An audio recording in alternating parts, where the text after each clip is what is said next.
L'ange de l'Éternel lui apparut dans une flamme de feu, du milieu d'un buisson. Exode 3:2. Dieu avait préparé une place pour Moïse dans le pays de Madian. C'est lui qui avait guidé ses pas et qui l'avait conduit à un lieu où il était assuré d'avoir du pain et de l'eau. Brusquement séparé du luxe, de la richesse, des splendeurs, du palais de Pharaon et des plaisirs de la capitale égyptienne, le voici transplanté en un pays étranger, où il apprend les joies d'un humble foyer, où il s'habitue à des menus frugaux et s'initie à la vie pastorale. Par le discours d'Étienne, nous savons que Moïse vécut 40 ans dans la retraite à Madian. 40 ans. Quelle longue période de temps cela nous semble aujourd'hui. Les années s'écoulaient jour après jour.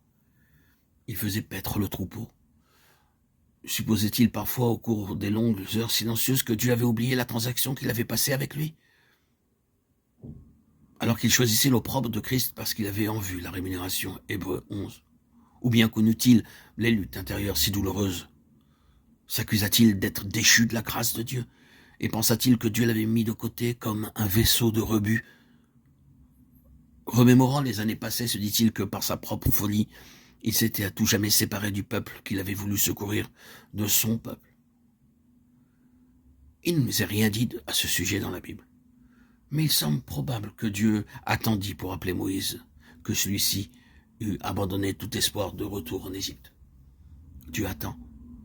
Et dans le silence du désert, il fait l'éducation de l'instrument.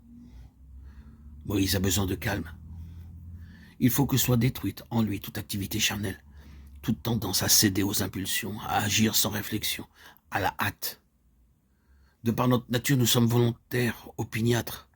Nous n'aimons pas qu'on nous arrête, quand tout autour de nous, les choses semblent se précipiter. Et l'Église de Dieu s'est laissée gagner par la fièvre ambiante. Mais aujourd'hui, comme autrefois, Dieu se prépare au désert, des instruments cachés. Peut-être, enfant de Dieu, le désert a-t-il été pour toi quelques ateliers ou une cuisine ou quelques postes solitaires en terre païenne ou dans un foyer mondain. Tu t'es débattu dans une agonie d'âme, tu as lutté, tu t'es demandé quand Dieu te délivrerait. Il fut un temps où tu croyais qu'il voulait accomplir de grandes choses pour toi. Mais les circonstances t'ont comme emprisonné et ton espérance s'est évanouie. Tes plans, tes projets se sont effacés, ils n'existent plus. Maintenant, il te suffit de paître le troupeau et d'être fidèle dans les toutes petites choses.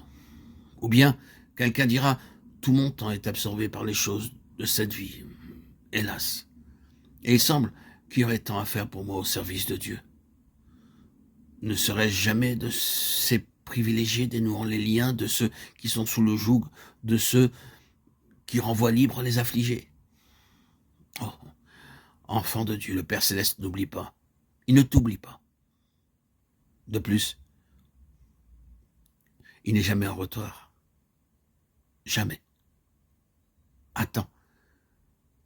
Mais diras-tu peut-être, j'attends depuis de longues années. Ton Père le sait. Repose-toi en lui, dans sa volonté. Ne sais-tu pas que sa volonté est plus que son œuvre? Celui qui fait la volonté de mon Père, a dit Jésus, celui-là est mon frère, et ma sœur, et ma mère. L'attente est nécessaire. Le but et la fin de son action en nous, c'est de nous enseigner, de nous faire expérimenter que la volonté de Dieu est bonne, agréable et parfaite. Dans les desseins divins, en ce qui concerne Moïse, le moment vint de l'appel. Moïse et Israël étaient prêts.